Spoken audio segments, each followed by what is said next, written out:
साथ संगत जी, प्यार से कहना धन अंगार जी। सब यहाँ पे जो भी आप सुन रहे थे, बात एक ही थी कि ये जो आत्मा है इस परम पिता अविनाशी का अंश है और ये अविनाशी हम अपनी इस जिंदगी में प्राप्त कर सकते हैं, हासिल कर सकते हैं। जिस तरह बार बार जिक्र मीरा जी का भी हो रहा था कि इसी नगरी की वो, और बचपन से ही वो हाथ में मूर्ति तो रखती थी, पर जब रविदास जी का सद्गुरु रूप में उनके जीवन में आना हुआ तो उसके बाद ही वो उनके जो रुतबा था पहले उससे उठकर और एक इस अवस्था का, एक भक्त की अवस्था का बन गया। और उसी रूप में फिर वो जो अभी हम गीत भी जैसे श्रवण कर रहे थे, वो कह रही थी कि राम रतन धन पायो। तो इससे क्या पता लगता है? इससे यही पता लगता है कि मीरा जी को भी जिस तरह इस अविनाशी की जानकारी, इस ब्रह्म ज्ञान के द्वारा ये जो राम को पा लिया उन्होंने, पढ़ती वो शुरू से भी थी, पर जो उनको ये समझ में आया तो उन्होंने कहा कि मैंने राम को पा लिया है। इसका मतलब यही है कि इस ब्रह्म ज्ञान द्वारा इस ईश्वर को पाया जा सकता है। हमारा समय बहुत ही बीतता चला जा रहा है और जितना बीत गया वो तो निकल गया हाथ से, पर जो बचा हुआ समय है उसमें हम एक एक पल में अगर अपना सदुपयोग करें उस समय का, और यही देखें कि किस तरह से अपनी ज़िंदगी का जो निकल गई बुरी आदतें लगी हैं या कुछ और ऐसे कर्म हैं जो एक स्वभाव में, चाहे वो क्रोध है, कोई और ऐसी बुरी आदत है, उसको बदला जा सकता है। वो अभी अपने आने वाले समय में अगर हम हर पल निरंकार से जुड़ें, यही जानते हुए कि अंग संग यही परमात्मा है जो हर पल हमें देख रहा है, तो हम ऐसी कोई जैसे जिस तरह हम अगर किसी धार्मिक जगह जाते हैं, अपने आप हमारी जो बॉडी लैंग्वेज होती है, हमारे मुंह से निकलने वाले वचन सब इतने अच्छे हो जाते हैं, और जैसे ही हम इस संसार में विचरण करते हैं, अपने काम काज पे जाते हैं, तो हमारे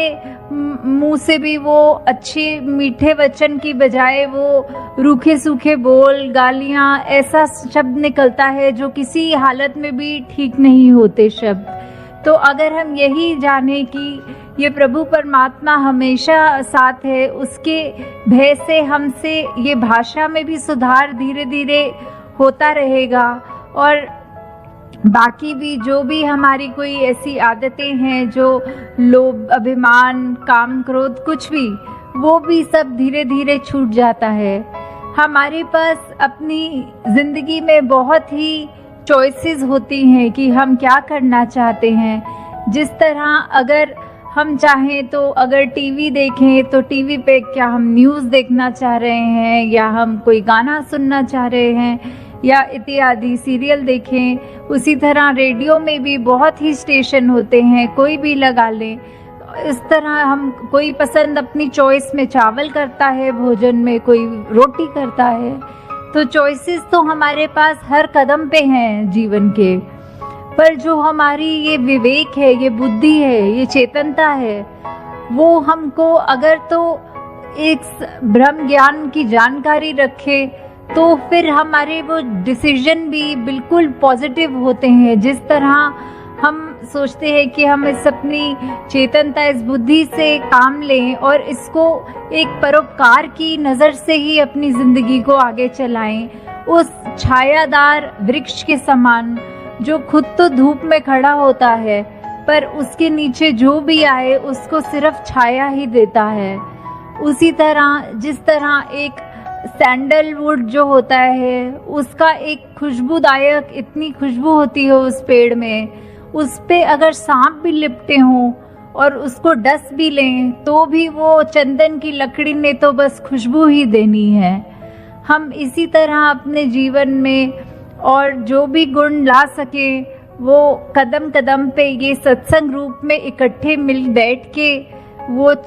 गुरु चर्चा, इस तरह निरंकार की चर्चा करें और धीरे धीरे जब तक, जैसे कबीर जी का भी उदाहरण बहुत बार आप सबने सुना होगा कि उनके पास जब एक जिज्ञासु आया तो बोला कि सत्संग में भी प्रतिदिन हम क्यों जा रहे हैं, हम ऐसा तो कोई नई बात नहीं होती, जो बचपन से सीखते आते हैं वही होता है सत्संग में। तो कबीर जी बस उसके सामने एक कील पे हथौड़ा मार देते थे। वो उस अगले दिन फिर आके सवाल पूछता था तो उत्तर ना देने की बजाय फिर से हथौड़ा कील पे लगा देते थे।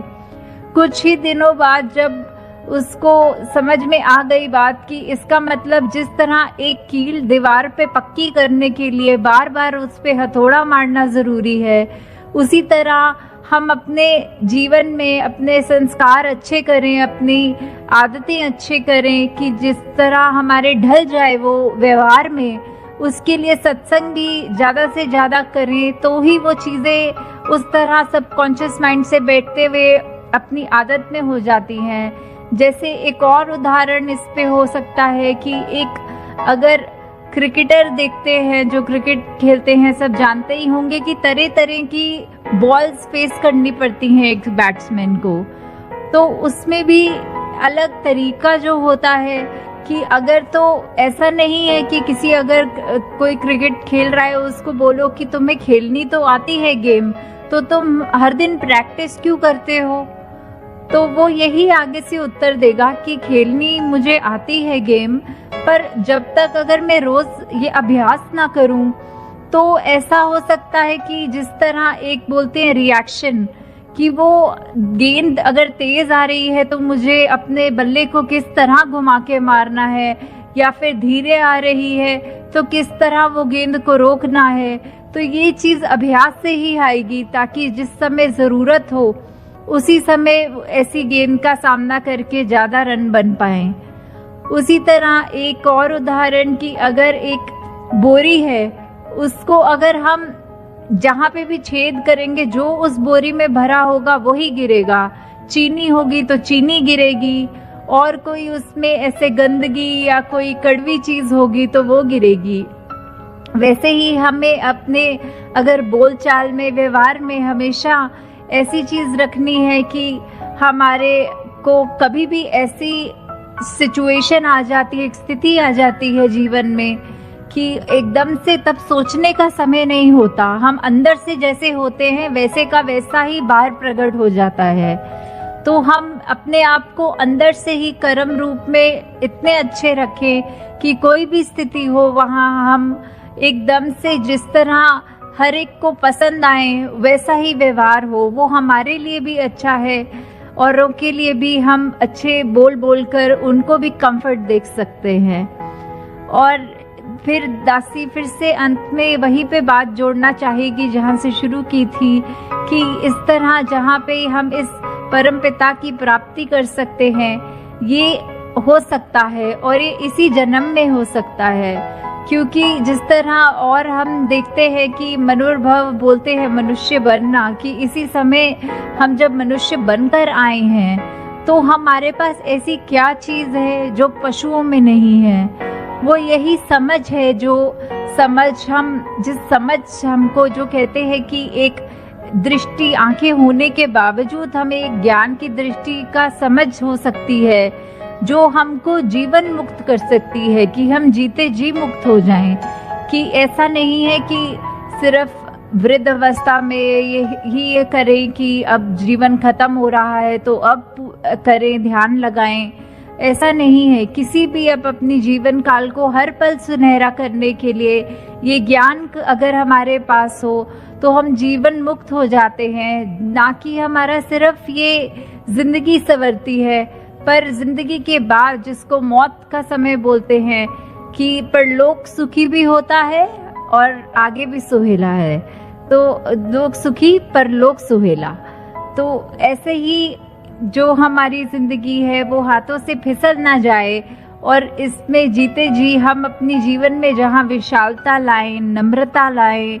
प्रेम की भावना लाएं, नफरत से दूर जाएं, इस तरह हम और अपने आप को सुधारें, हर पल सुधारें।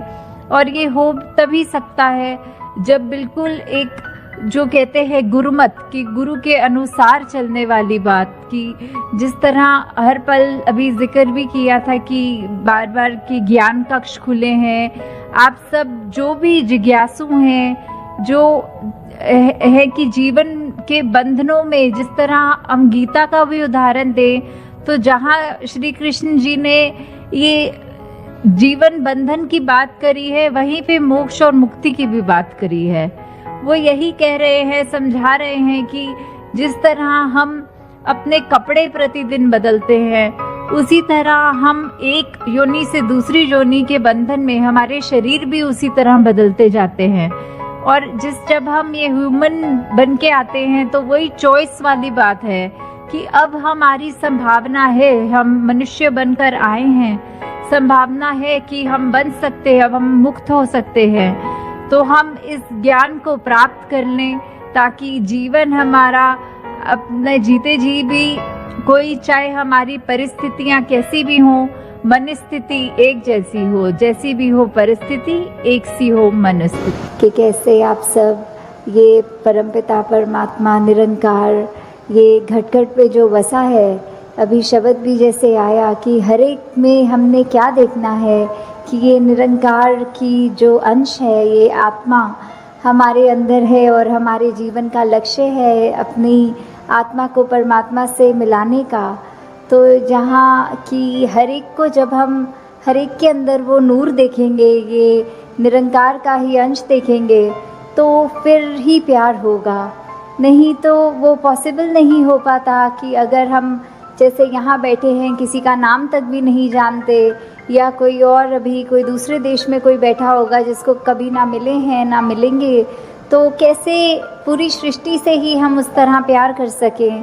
तो वो केवल तभी हो सकता है जब हम ये रचनहार, ये परमात्मा निरंकार से ही प्यार करें। तो अपने आप वो हमारी आंखों के आगे ज्ञान उजाला जब हो जाता है तो सब कोई एक समान दिखता है, फिर वही प्यार आता है। और ये संतों ने भी युगों युगों से ऐसे ही बताया है कि अगर हम जी रहे हैं तो हमें नफ़रत नहीं करनी, प्यार करना है। और वो प्यार जैसे कबीर जी ने भी कहा है कि 2.5 अक्षर प्रेम के, तो वही बात कि हम अपने सिर्फ आपसे तो पहले करें, उससे पहले इस निरंकार प्रभु परमात्मा को देखकर हर एक से वही प्यार एक्सटेंड करें, तभी हर चीज़ और प्यारी लगती है। कि अगर हम कुछ किसी से मिल रहे हैं और वो बिल्कुल एक अजनबी है, तो भी उसके लिए मन में पहली फीलिंग ही वो प्यार की आएगी, क्योंकि ये जो परमात्मा ने दिल बनाया है उसको आइडियली सिर्फ प्यार करने के लिए ही बनाया है। और जब वो प्यार दूसरी फीलिंग्स, नेगेटिविटीज़ में अगर हम ज़्यादा अपना रुझाव रखेंगे तो मन में पहले किसी को देखते ही वो चेहरे पे मुस्कुराहट की बजाय वो एक शिकन आता है। तो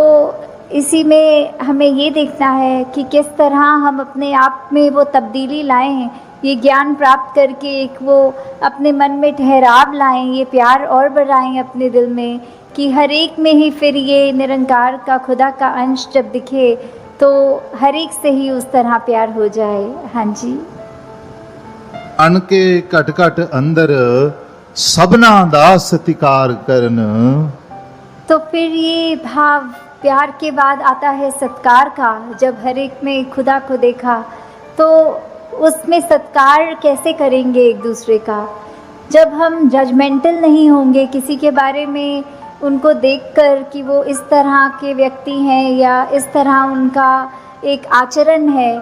तो वो अपना हमें अनुमान नहीं लगाना, अपने अनुमान के अनुसार अपने दिमाग में नहीं बिठाना कि ये ठीक इंसान है या ये गलत इंसान है।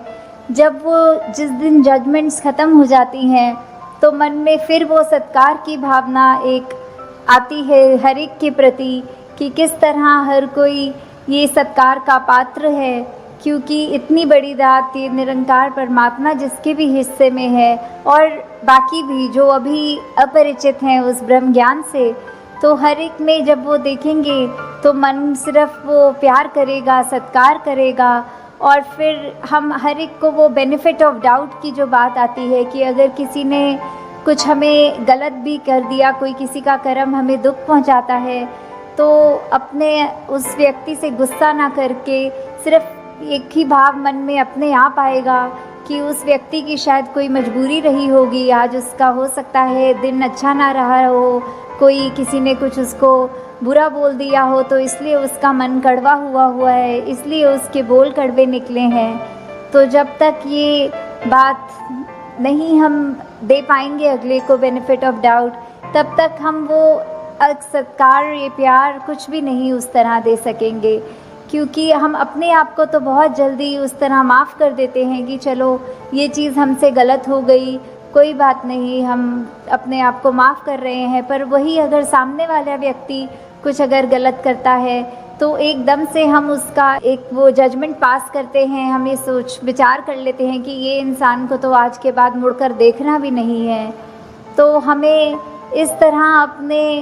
जीवन में सुधार करना है कि किसी ने अगर कुछ गलत कर भी दिया तो उसके लिए भी मन से यही अरदास करनी है कि दातार कृपा करके ये जो भी कमियां हैं हमारे अंदर, दूसरों के अंदर, वो दूर होती जाएं और ऐसे ही प्यार और सत्कार जग में बढ़ता चला जाए। हाँ जी। गुण गावण नित ऐसे एक दे,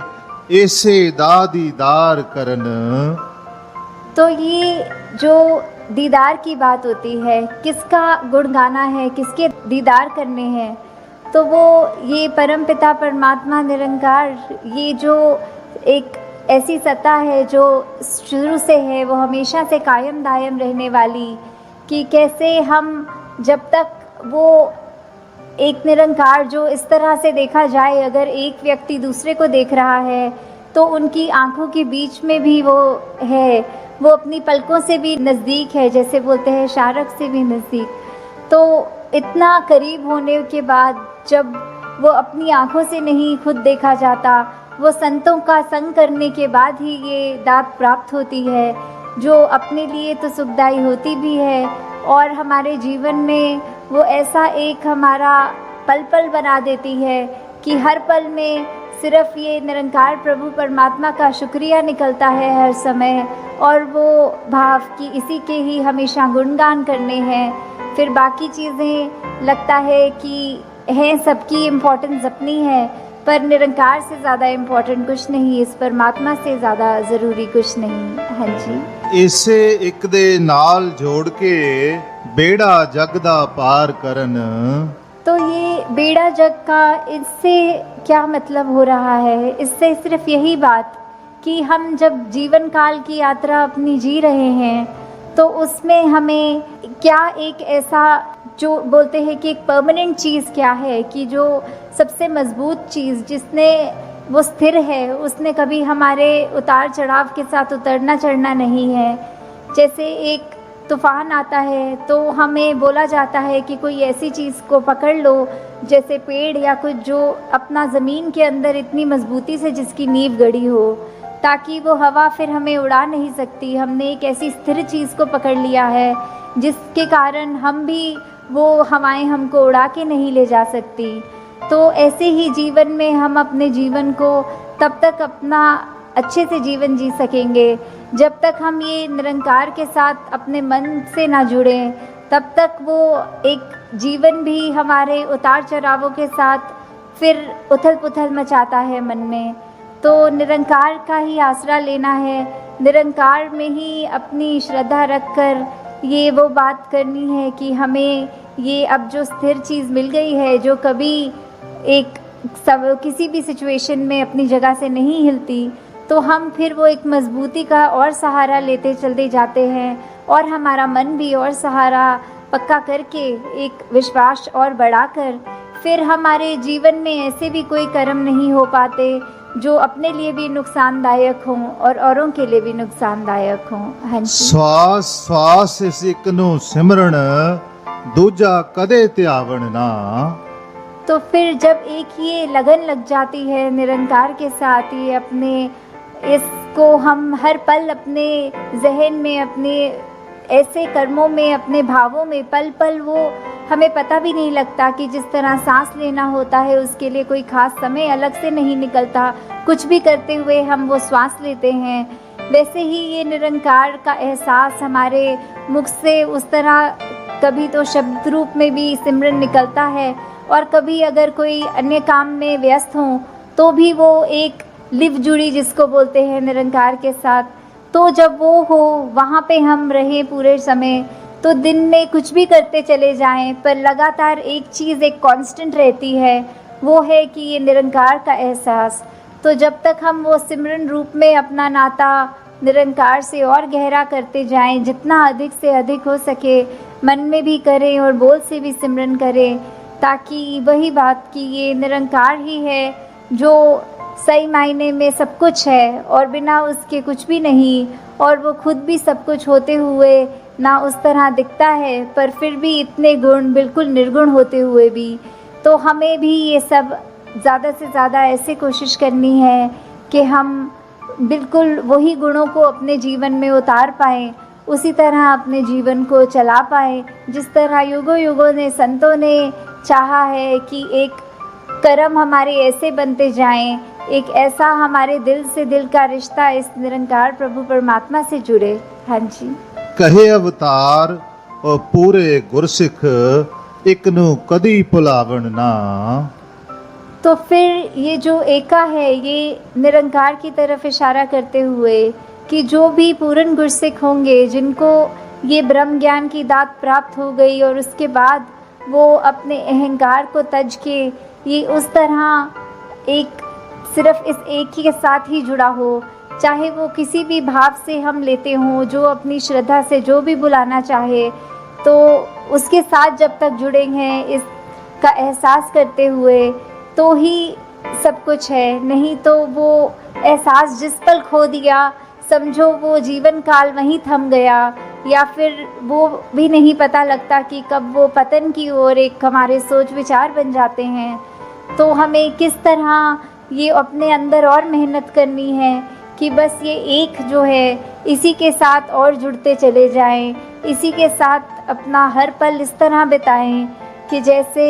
एक मछली होती है, जब उसको पानी से बाहर निकाल दिया जाता है तो कैसे तड़पती है, वैसे ही जिस पल हमें इस निरंकार का चेता भूले, उसी समय ये तड़प अंदर से अपने आप वो लिव वापस जोड़ दे। तो इस तरह कोशिश करके अपने जीवन को हम एक उस तरह ढालें कि किस में हमें, जहाँ ये निरंकार प्रभु परमात्मा जो अंग संग है, सदा है, कायम है, और उसको ना कोई काट सकता है, ना उसको कोई गीला कर सकता है, एक ऐसा परमात्मा जो शुरू से था और अंत तक है और उसका कोई अंत ही नहीं है। तो वैसे ही हमें भी उसके साथ जुड़ते हुए अपने जीवन को भी और सुधारना चाहिए। और आज इधर आकर जिस तरह आप सब, चाहे गर्मी का इतना मौसम भी रहा, इतना कंफर्टेबल नहीं था सबके लिए, तो भी इतने घंटे निकाल के आप सब इतनी पेशेंस से आज सत्संग में जो भी अनमोल वचन यहाँ सुनाए जा रहे थे, उनको इतनी श्रद्धा से सुनते हुए, उनको अपनाते हुए, और बिल्कुल ये सरेंडर्ड रूप में एक अपने आप